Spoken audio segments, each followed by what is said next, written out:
It waits at the farthest reaches of the galaxy. It waits for an alien fortune hunter and a Starfleet officer to face their greatest challenge. But most of all, it waits for you. Star Trek Deep Space Nine. In January, the wait will be over. Destination, remote outpost on the edge of the final frontier. Instructions, journey behind the scenes to explore a new Star Trek legend. Officer in charge, Terry Farrell, alias Lieutenant Jadzia Dax. Time of departure, T-minus 10 seconds and counting. 7, 6, 5, 4, 3, 2, 1. Ready. Just relax and enjoy the ride. My God, they're going into the wormhole.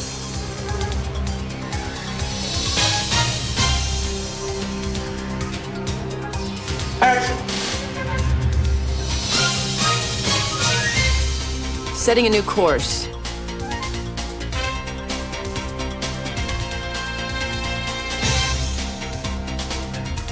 That ship's going to explode in 1 minute.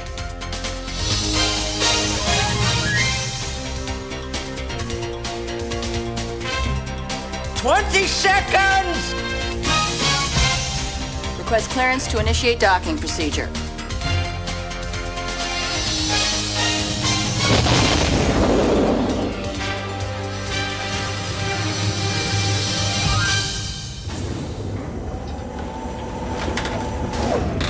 Greetings. We've been expecting you. I hope you've had an exciting journey. I'm Terry Farrell, and I play the character of Jadzia Dax on Star Trek Deep Space Nine. I'll be your personal tour guide for an exclusive behind-the-scenes look at the making of this very special television series.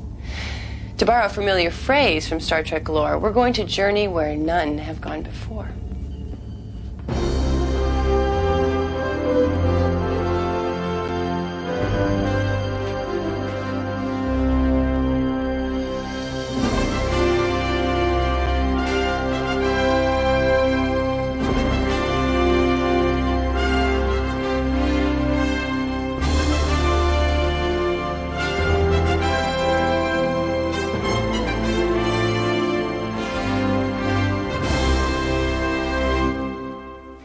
Like the original series, the feature films, and The Next Generation, Star Trek Deep Space Nine is based on Gene Roddenberry's unique vision of the future, a popular legend that has endured for over a quarter of a century. From roots of that historic legacy come the adventures of a new set of diverse characters who continue to encounter new civilizations and explore the ever-changing human condition within a science fiction format. The time is the 24th century, the same era of Star Trek The Next Generation. The title refers to a remote alien space station located at the furthest reaches of the universe, near the mouth of an incredible gateway that can instantly transport travelers light years across the galaxy. To give you a better idea of how this series originated, let's talk to the creators of Star Trek Deep Space Nine, Rick Berman and Michael Piller. We were talking about a series that was going to run concurrently with The Next Generation. We obviously couldn't place our characters on a space station.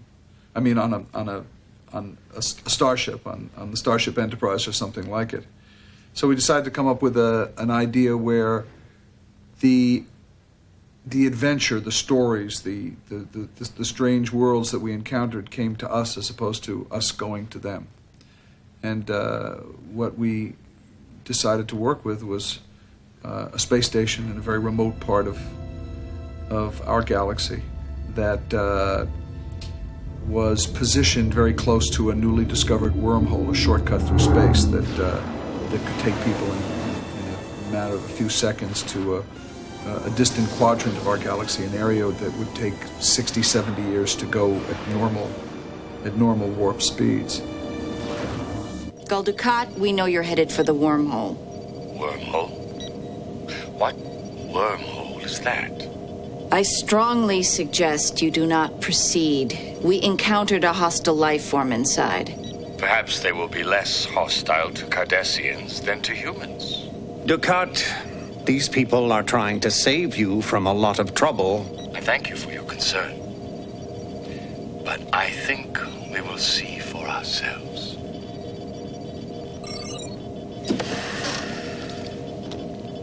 So much for reason.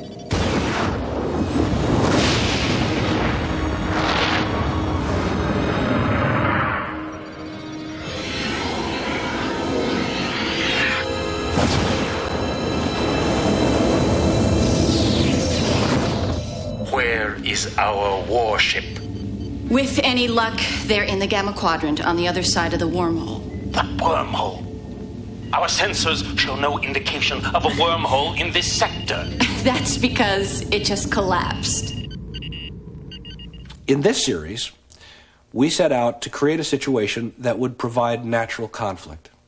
That natural conflict comes from a number of different sources. In this series, we are set on an alien space station. So immediately on the Enterprise, where you are on the state-of-the-art, most comfortable environment you can possibly think of, in this environment, it is the most uncomfortable place you could possibly think of. Things don't work right. It's not up to our specifications. Chief O'Brien, who is one of our characters, is constantly trying to make this thing work and is always disappointed about it. So we're uncomfortable there. You check the EPS converter? Yes, first thing. How about the intensity grid? It's fine. Well, it's probably the secondary phase modulator. We had trouble with them last week in the main power core. Okay, that should do it. Warning, subspace field collapse in 30 seconds.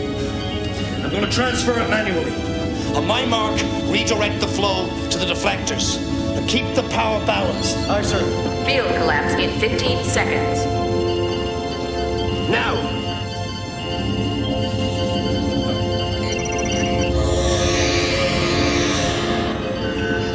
Field energy now within flight tolerances. Good work, sir.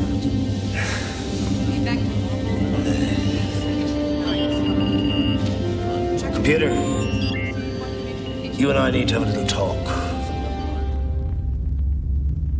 DS9 is a station built by a culture called the Cardassians. The Cardassians are a cross between the Nazis of World War II and the Russians before Glasnost.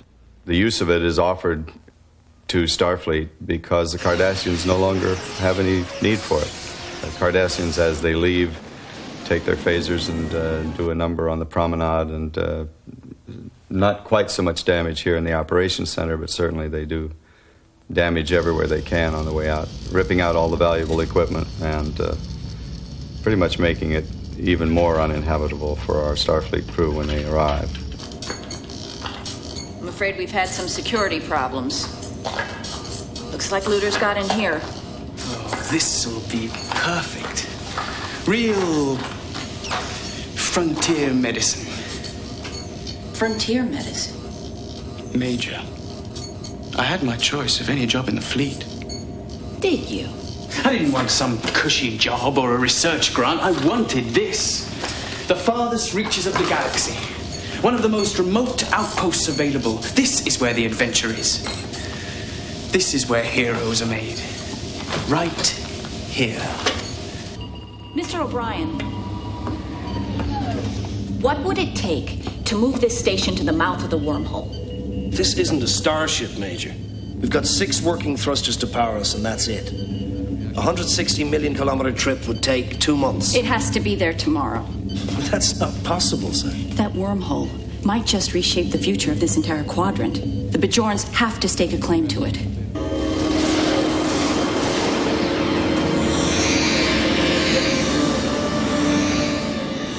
When the wormhole is discovered, the space station is towed to the mouth of the wormhole, which is still within the same planetary system, but many hundreds of thousands of miles away, and it becomes a very strategic spot. And the Federation remains, and Cisco and the various other characters that are introduced in the first episode remain, and the series begins. Many ships dock here. 5 or 6 a week. We sometimes have a whole convoy on its way through the wormhole. But you have the honor of being the first visitor from the other side.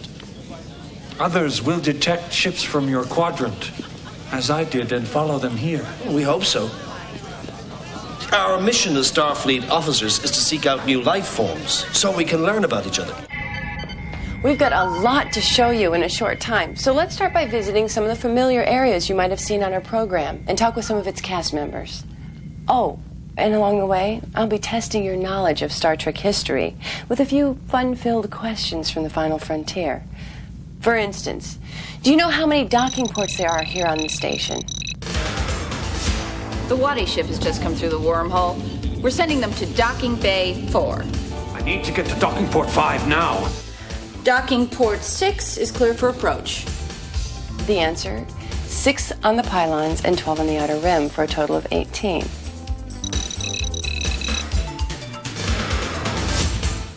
This is where I shot my very first scene after being cast on the show. And I have to tell you, I was a nervous wreck.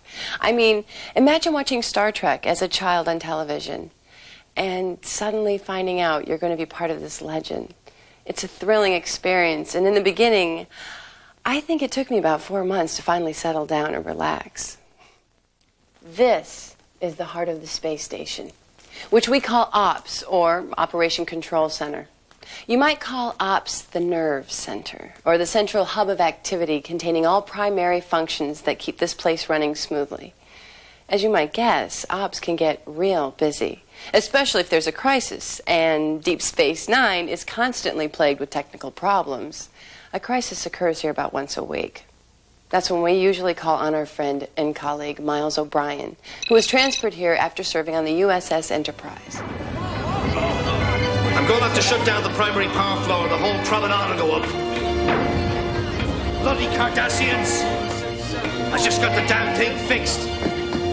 Basically, my role here is I'm the kind of like the chief engineer of the whole the station. I kind of try to and because the thing is in such a mess, it's a kind of a sleeves up, down and dirty kind of job because you got to get everything fixed and up and running again.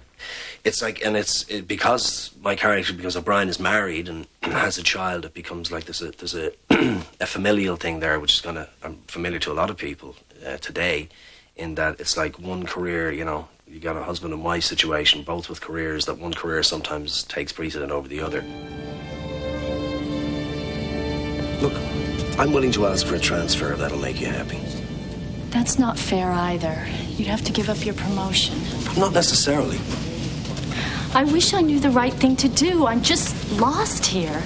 Starfleet doesn't need a botanist on the station. Keiko, there's a whole new quadrant on the other side of the wormhole, full of new plant life to explore. And ships going to explore it, and I'm not on any of them. We'll be sending runabouts through the wormhole. I'll see to it you get to go. I don't need favors from you. I just need to be useful. Now, imagine you've just spent the day in a runabout dodging a nasty meteor shower. Then you have a run-in with a Klingon who's got a major attitude problem. And now you just want to take off your comm badge and unwind. Where do you go? Well, look no further than Quark's Bar, a 3-story watering hole where customers can gamble, enjoy exotic beverages, and take advantage of a computer-simulated holosuite. This is Star Trek's version of Las Vegas, owned and operated by a profit-hungry Ferengi named Quark.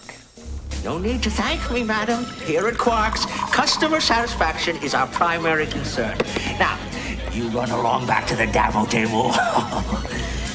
I imagine I get along with most of the occupants fairly well, but the Federation has this probably slight problem with me. They probably think of me as repugnant, although I think of myself as charming. They probably think of me as reprehensible, although I know I have a code of ethics. And but they need to deal with me because I'm a leader of the community and I'm a capitalist. So, have you figured out the essentials of the game yet? I believe we have. Give her a spin. One time on the house.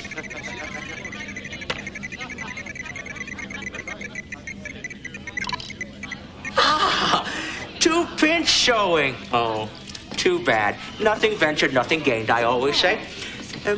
What would you care to wager? Oh, what a handsome container. There's an old Ferengi expression. Good things come in small packages. If you don't take that hand off my hip, you'll never be able to raise a glass with it again.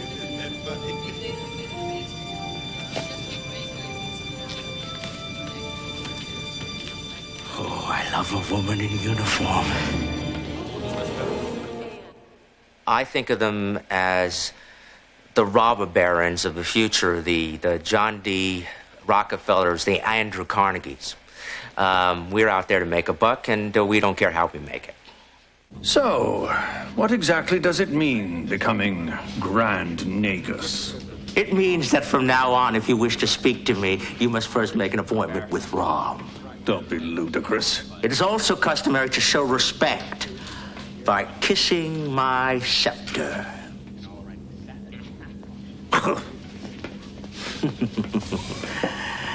I suppose I could make an exception in your case. Okay, how about a Ferengi brain teaser? Do you know when Armin Shimmerman first appeared in a Star Trek episode? Well, it first occurred in the first season of Star Trek The Next Generation, when he was cast as one of the very first Ferengi fortune hunters.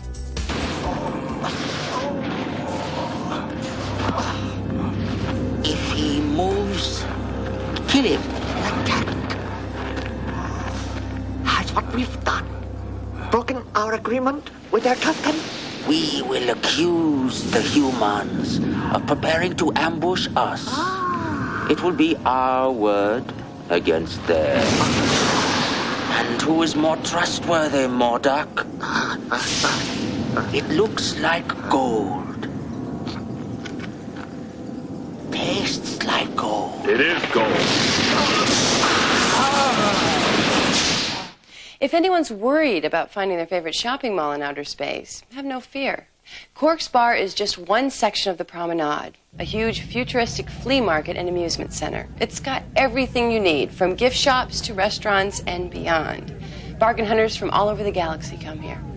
The promenade itself is like a town. You can even say it's like Fort Laramie in space if you want to compare it that way. You have a security office, which is like the sheriff's office. You have the bar, of course, which is like the Western Saloon. The suites above the bar are like the hotel. There's another open-air restaurant. There's the church, which is a Bajoran temple in our case.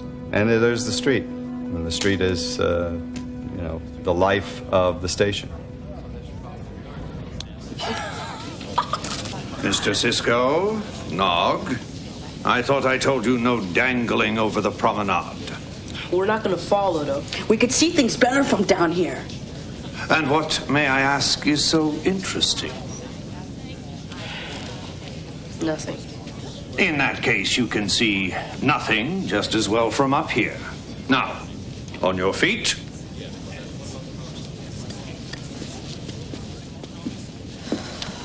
Thank you.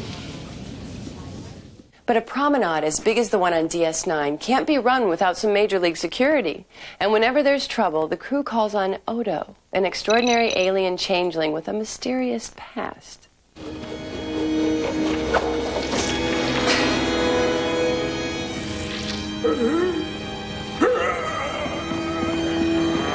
Well, Odo is a shapeshifter, which means that he can transform into anything that he needs to.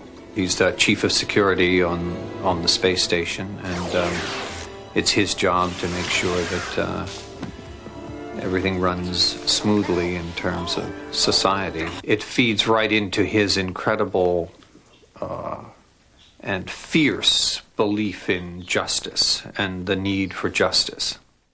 I don't want you on this station. Yeah, well, that's too bad, because I have every right to be here. I decide who has rights and who doesn't on this promenade. You better ask your Federation superiors about that one. I don't have to check with anyone.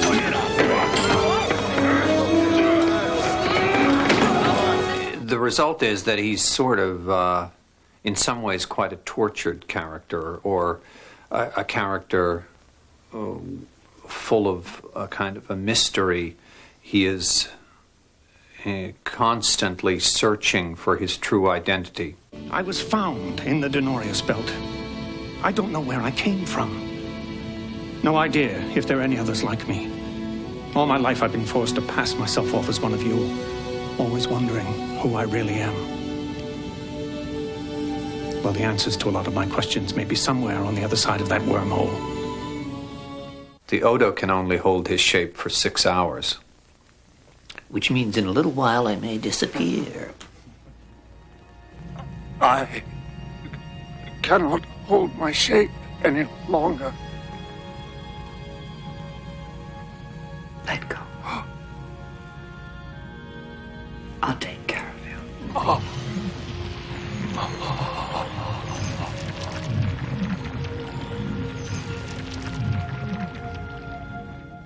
Along with Odo, another important character who helps keep the peace is Major Kira Nerys, the first officer of the station. She's a strong-willed patriot from the neighboring planet of Bejor who fights for what she believes in. Yes, I've fought my entire life, but for a good cause, for our freedom, our independence. And it was brutal and ugly, but that's over for me now. That's not who I am. I was a terrorist, a Bajoran terrorist, ex. I have a lot of regrets for some of the atrocities that I committed while I was that. I have very strong belief system, very spiritually oriented, and very much a nationalist. Very much want to see the Bajorans get themselves together as a people. I know all your secrets now. Is that so? Bajorans were a peaceful people before you came. We offered no threat to you. We could never understand why you had to be so brutal. I did what had to be done. My men understood that, and that's why they love me. I would order them to go out and kill Bajoran scum. Make sure you tell that to the tribunal. Oh, I will. Then they'll sentence you to death. We're highly aggressive females, Bajorans. It's a little bit like the ancient Celts. Celtic women were warriors right along with the men, and just as wild as the men. And that's what Bajoran women are like. So I'm not one to wait around to ask permission. I will act. And if it takes physical strength, that's what I'll use. Kira's people, the Bajorans, are one of two alien cultures that play a frequent role in Deep Space Nine.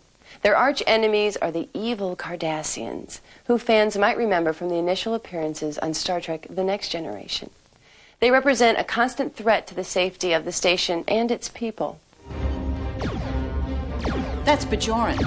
That damn Cardassian's firing at a Bajoran scout ship in Bajoran space. The Bajoran scout ship is badly damaged. Structural integrity is failing.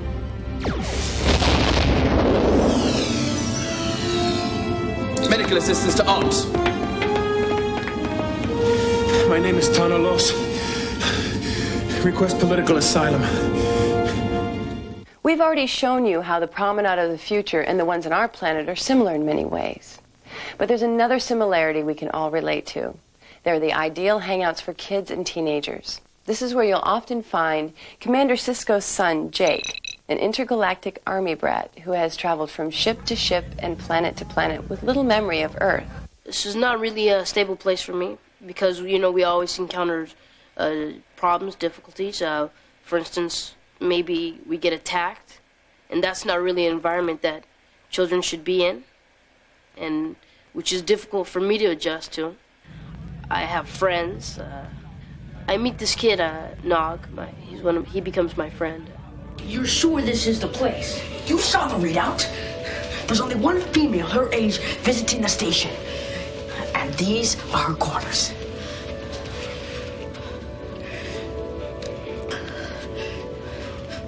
Go ahead. What? Ring the bell. Me? You're the one who wants to meet her. Are you afraid? Of a girl? Then ring! You ring! You are afraid! No, I'm not. You are! What are you doing? Deep Space Nine also comes complete with a high-tech medical facility and an infirmary to care for any kind of alien who might come through the wormhole.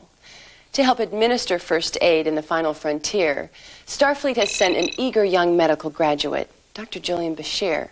Computer, analyze test sample 37 Delta. Detail effects on viral containment. Well, Dr. Bashir's a young, brilliant doctor with a romantic vision of himself, which sort of... It's like his eyes are too big for his stomach. A little bit, in that sense. So he might get into all sorts of trouble and needs the people around him who are much more experienced. He's dangerous. I assure you, in this condition, he's of no threat to anyone. I have to get him to the emergency unit on the runabout. Computer, port of transport.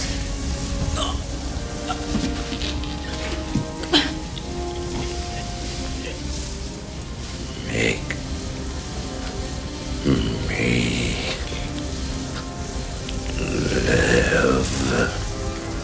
me live. Sometimes Dr. Bashir can be a bit too eager in his passionate endeavors, especially when he works with Science Officer Dax, the character I play on the series. Julian, you are a wonderful friend. I enjoy the time we spend together. Stop. You're driving a stake through my heart. Try a high-pitched sonic shower. It'll make you feel better. No, it won't. I've already tried it. Well, I've got a huge crush on Dax. Jadzia Dax. Terry Farrell's character. And I've spent my journey getting to Deep Space Nine from Earth with her. Well, at least part of it with her. And I just find her the most attractive thing that ever walked the Earth. We all have fantasies and dreams we keep to ourselves. Thoughts that should remain private. I'm glad you understand. Of course I do. I was a young man. Once. If only Dr. Bashir had a little more respect for his elders, he might get along better with Dax. You see, my character's a Trill, a life form that is over 300 years old. The Trill race were worms that lived underground, along with humanoid bodies that lived above them. However, because of an environmental disaster, the two became dependent on each other. Now she's a joined species comprised of two separate entities, one human, the other a worm-like creature living inside her. I forgot how different it was. How different what was? Being female. I haven't been one for over 80 years. All this attention. Imagine it must take some getting used to. Actually, I find it quite enjoyable. In the pilot episode, there's a scene showing her latest transformation. The elderly gentleman in this scene was Benjamin Sisko's former mentor. In fact, Sisko often refers to Dax as old man. While Dax may appear as a young woman, she possesses the wisdom and the knowledge that comes from 6 lifetimes of experience. Julian, Trills do not look for romance the same way humans do. In fact, we find it quite a nuisance. What, a nuisance? It's a weakness of the young, and although a Trill host may have these feelings occasionally, it is our wish to live in a higher plane, to try to rise above these kinds of temptations. Well, you said try to rise above, which suggests you don't always succeed. Julian. Okay, it's quiz time again. A member of the Trill race was first introduced on an episode of Star Trek The Next Generation as a love interest to one of the main characters. Do you know who that was?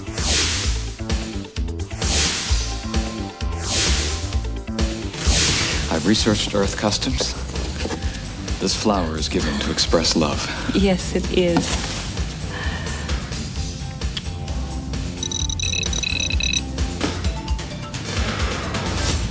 In addition to the characters and locales we've just seen, each new episode of Deep Space Nine offers the opportunity to explore new worlds and civilizations. Plus, the door is wide open for other familiar characters from the legend of Star Trek to visit this outpost. Let's see how many you can recognize in this next sequence. Welcome to DS9. I'll have to talk to Chief O'Brien about these replicators. Orv, I don't see how you can eat that stuff. Tastes like liquid polymer. Delicious. Come in. Go away. Q, bring him back. What business could you possibly have with that disgusting little troll? I don't know. You didn't give him time to tell me. Now bring him back this instant. What's your course? To the wormhole, then home to Vulcan. They have a relaxation program here, Jean-Luc, from all tour 7. Listen to this. First, they bathe you in a protein bath. Then, a cloud of chromal vapor carries you into a meditation chamber. You should try it. Perhaps we should all just get some rest. I did not come all this way to rest, Doctor. I would like to see your facility. All the men I've known who needed to be shaped and molded and manipulated. And finally, I met a man who knows how to do it himself. Oh. Well, now that we've introduced you to the world of Deep Space Nine, let's see how this television series is put together from beginning to end. To produce just one episode of this series takes about 8 weeks, and it's an elaborate process that requires a large production team. Compared to an average half-hour sitcom taped on a single stage, this 1-hour series requires filming on a minimum of 3 enormous sound stages at Paramount Studios, in addition to other locales needed to shoot the space station and ship models. So where does it all start? Well, it begins right here, with an idea for a story. You can't fall back on traditional arenas, is what we call them. You have to come up with something that truly explores the human condition, something that has a science fiction element to it, and something that has some jeopardy to it. All those things make it very difficult to come up with ideas for Star Trek. Yeah. Background.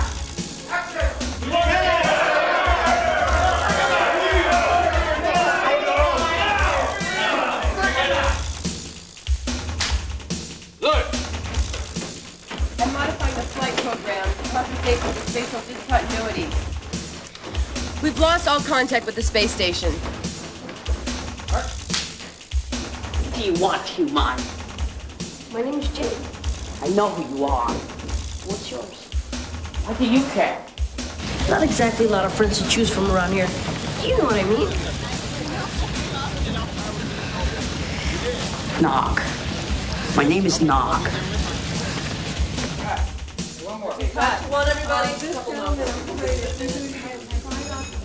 With a budget for each episode equal to that of a small feature film, the task of mounting DS9 is enormous. Before a single frame is shot, several departments pool their resources together, weeks in advance, to determine what requirements are needed. In a costume department created especially for the Star Trek universe, wardrobe personnel pull from hundreds of outfits and accessories to dress alien cultures. Through the imagination of skilled production designers and graphic artists come futuristic sets and props, from large exotic temples to handheld tricorders. These tell you everything, no matter what. My favorite saying was, people used to say, what does a tricorder do? I say, whatever Gene Roddenberry wanted it to do. Is it alive? The tricorder's still not picking up anything. The Fabergé egg we made for one of our shows. We have 2 of these, a double. The other one's rubber, which we threw and broke. Very nice. The Joran phaser. I mean, Kira carries this most of the time. One of the fun things about Star Trek Deep Space Nine is that we literally have 25 years of Star Trek history to draw on. So even though we've come up with a lot of neat new things, we've got this backlog of material that makes it fun to work with. It makes the Star Trek universe a fun place to be. When one of our characters are looking at one of the control panels or the computers and scanning for something or studying something, usually we'll prepare that as a video graphic. And here's one of them. This is we're scanning the promenade to look for some incriminating evidence. And the cool thing about doing this on a computer is you can do it a lot faster and a lot more inexpensively than you could with ordinary old-fashioned film techniques. So using the computer lets us do it, lets us put more on the screen than we could before. I'm the concept artist on Deep Space Nine, and what I do is I extrapolate different concepts from the scripts and try to come up with different variations of the designs and submit them to the production designer and the producers for approval. When we designed Deep Space Nine, we went through several different design changes. At one point, the promenade was going to have a monorail system running through it, but what we ended up doing is more of a Cardassian, a more leaner, meaner, and far more interesting look than we have here. The man responsible for creating many of the original sets you see around here has a long track record with Star Trek, from the feature films to the Next Generation. One should learn by experience. I did the basic sets for the Next Generation, and I did the sets for Star Trek V and Star Trek VI. So when I was asked to do Deep Space Nine, at least I had quite a bit of science fiction background to call on. In this case, we had 3 empty stages and blank sheets of paper. So we were able to create it all from the ground up, and that was very exciting. And we decided we wanted something that was instantly identifiable from a long way off. So after much machination, we ended up with basically a set of circular rings that are supported by triangular pylons to hold the rings together, and vertical pylons that are very much like claws, which we consider to be the docking ports. When a story requires the crew to visit another planet, like Bajor, the producers use Stage 18, an immense sound stage that is often reserved for action, stunts, and pyrotechnics.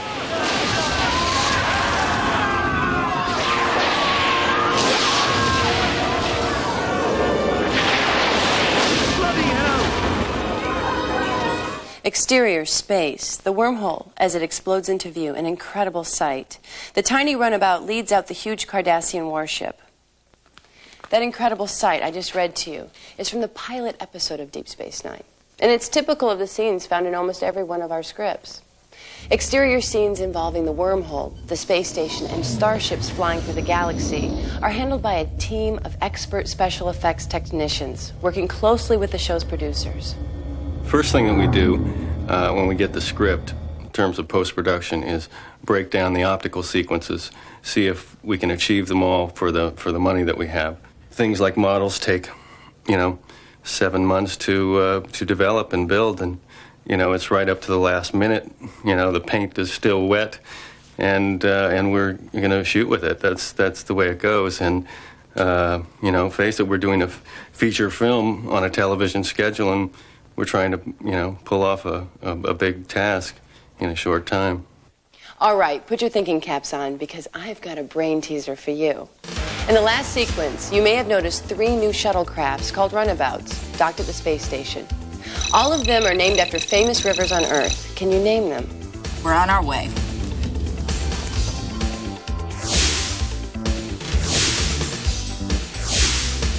This is the Federation ship Yangtze Kian, Major Kira Nerys in command. DS9 to Ganges. Rio Grande to Cisco. One of the more demanding challenges the production team faced was creating the initial space station models utilized in every episode. Well, the Deep Space Nine miniature itself is probably, at least for me, the most expensive miniature I've ever worked with. And we have to build several of them to get all the different types of shots we want to get. So just a comparison, the Enterprise was originally 6 feet. We made a new model, which is 4, but that cost about in the neighborhood of $40,000 to $70,000 for the 2 models, and this is $220,000 for the one big model. So it's big. You will disarm your weapons and escort us to Sector 001. If you attempt to intervene, we will destroy you. In the initial 2-hour pilot episode entitled Emissary, the production team had their hands full, staging one of the most incredible battle scenes ever produced on television. The work on Deep Space Nine is, especially for the pilot, is enormous. It's one of the biggest scenes we've ever done. And it's taken about, 13, 14 days to film it. And we normally, like on an average show, we spend 4 days filming. So it's almost 2 or 3 times the size. On any given day, hundreds of Federation members and aliens from a dozen different worlds can come strolling through the space station. For the makeup crew on Deep Space Nine, that can mean hours and hours of work. And that's not including our regular cast members, Quark, Odo, Kira, and myself. Let's investigate how long this process takes. One of the interesting challenges on Deep Space, in the makeup department especially, is that we have 2 different races that we're dealing with. One, the Bajorans, another, the Cardassians. The Bajorans are a race of people that have a small little nose piece down the bridge of their nose, but it means every day, every person who's a Bajoran has to have this applied, so we have to have sufficient amount of makeup artists to apply them. To do something like that The makeup and hairdressing team has to come in around 4 o'clock in the morning. And especially on Deep Space, where we're doing so much of it right now, that means morning after morning, not only do the regular teams come in at 4 o'clock, but we have to hire a team to come in the afternoon to clean the people up. I come in very early. It can be anywhere from 4 o'clock in the morning to 6:30. It then takes about 3 hours of putting on the appliances. There are basically 2 appliances on my makeup. One is a helmet-like sort of thing that stretches from my eyebrows over my head to the back of my neck. And the other piece is a one piece that stretches from ear to ear across my nose. Inside is all adhered onto my face. It's then painted in, and that takes about another hour. That's still part of the 3-hour process. It isn't uncomfortable. It's not like it hurts or anything. It's just that you can't touch your face.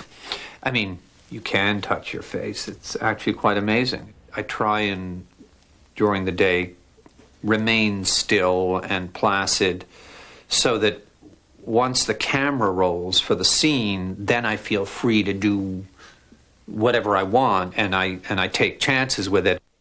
In the preliminary stages of a character's development, several makeup designs are tried out before the cameras. As you can see in these early screen tests, my character of Dax endured a few dramatic changes before we arrived on the leopard spot pattern that she now has. The different characters that we have in Deep Space, as opposed to Next Generation, still have a same feeling of conceptual ideas. And Gene Roddenberry's original idea was that we always find a bit of humanity in everybody. For instance, as much as this character is, you still see his eyes. He can still talk. There's always that little bit of human connection that we can always attach to. Sound is another crucial element in bringing this make-believe world of the future to life. To give you an idea of how much impact sound can make, let's look at a scene from Deep Space Nine with only the dialogue left in. I could run a pulse compression wave through the phaser banks. Put out a blaster to make them think twice. Do it.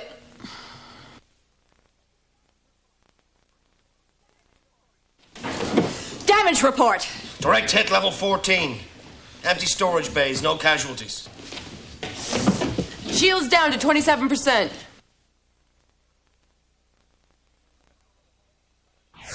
I could run a pulse compression wave through the phaser banks. Switch to backup. Put out a blaster to make them think twice.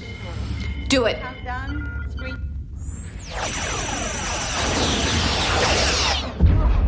Damage report. Direct hit level 14. Empty storage bays, no casualties. Shields down to 27%.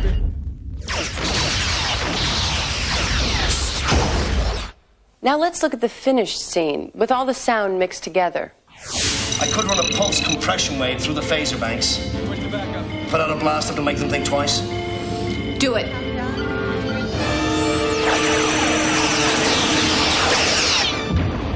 Damage report. Direct hit level 14. Empty storage bays, no casualties. Shields down to 27%.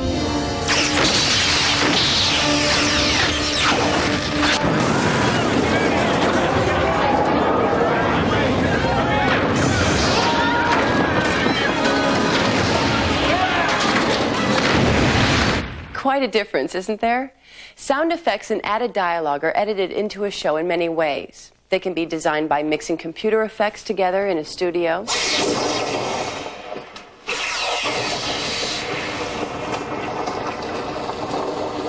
They can be created live on a soundstage. Take my hand, Madam Ambassador. Quite a sight, isn't it? Or actors can loop in background voices, like a crowd of aliens at Quarks.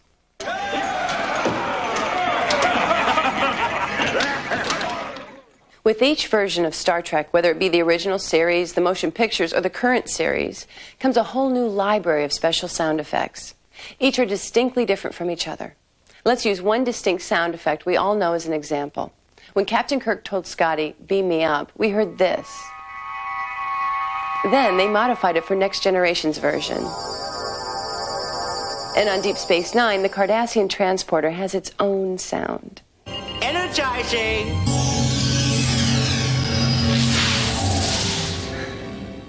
Oftentimes, scenes that have already been filmed require special video effects. For instance, if Major Kira or Chief O'Brien fire a phaser, the laser stream shooting out of the weapons must be drawn in later by a special video artist. My official title is Visual Effects Animator, and so, I'm responsible for animating phaser beams. Anytime you see somebody shoot a phaser, I did that.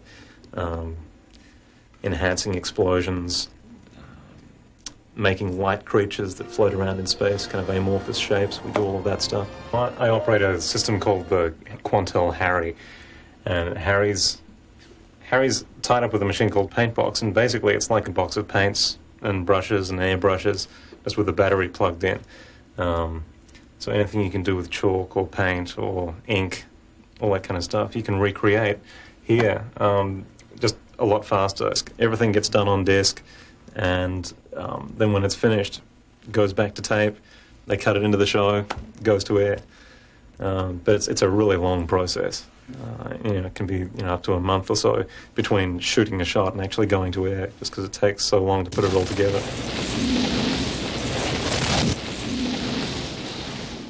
One of the most unique visual effects used on Deep Space Nine is Odo's metamorphosis into a gelatinous liquid. This is accomplished by shooting the actor against a blue backdrop, moving the camera in such a way that it looks like he's rising up from the ground, manipulating the shot with high-tech computer imagery, and combining all the elements together. We need to make a plaster cast of his head, and it gets digitally scanned, so they have a 3D version in a computer of his exact face and all the little features and how his head is going to move and turn and how his body's going to turn. This gives us a reference that we use to match the animation in the computer with his movements rising up into the scene. Then once we have the animation rendered, which then gives the optical watery quality to the image, we take it then into a morphing software where we've now morphed back to that image of him rising up. Then that scene is comped over the backgrounds that were shot on the sound stages, and then that is a finished scene that can go into the production. Once the episode has been edited and scored with music, it must meet the producer's final approval. Once that's done, the show is mass duplicated and either shipped or satellited across the country to TV stations. Advertising materials are also sent along to promote that week's episode, and announcements appear in magazines and local newspapers. Voyage to Deep Space Nine, where an alien virus sabotages the station. Is Q up to his old tricks? My advice to you is to evacuate now. When you live on the edge of the universe, the unknown is your enemy. Dax! On an all-new episode of Star Trek Deep Space Nine. Saturday at 7 on Fox 29. Star Trek Deep Space Nine. Wednesday at 9 on Fox 35, Cable 7. Well, we don't want to reveal all the secrets of how our series is made, but I hope you realize it requires a lot of hard work, and maintaining the high level of quality on this show is very important to everyone here at Deep Space Nine. Star Trek is not a show about the 24th century. It's a show about Gene Roddenberry's idea of what the 24th century is, which is quite unique. It's like, for people like me and the others who have worked on the show, it's like learning a foreign language. You learn about Gene's idea of what the future is like and what mankind is like and what the world is going to be like in his future. This is something that I have been carrying on as Gene's involvement with Star Trek lessened over the last 4 years. I am totally confident. I can go to bed every night very comfortable with the fact that Gene would be very proud of this television show. Wait a minute, what's this? Wave emissions are fluctuating. We're not getting a controlled collapse. Perimeter sensors are picking up a subspace oscillation. What the hell does that mean? Proton counts have tripled. Residual pulse wave activity from our torpedoes is down to 14%.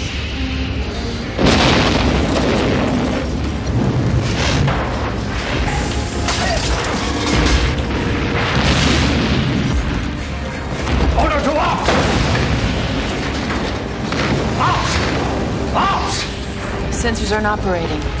All personnel in lower pylon 1. Report to outer ring airlock. Prepare for evacuation. I guess we'll have to cut this visit shorter than I expected. This place is always facing some sort of emergency. Well, we better head back towards the ship that brought you here. Excuse me, Miss Farrell, you're needed in makeup. I'm sorry, folks. I guess you'll have to find the way back home by yourselves. Have a safe trip, and don't forget to buckle your seatbelts.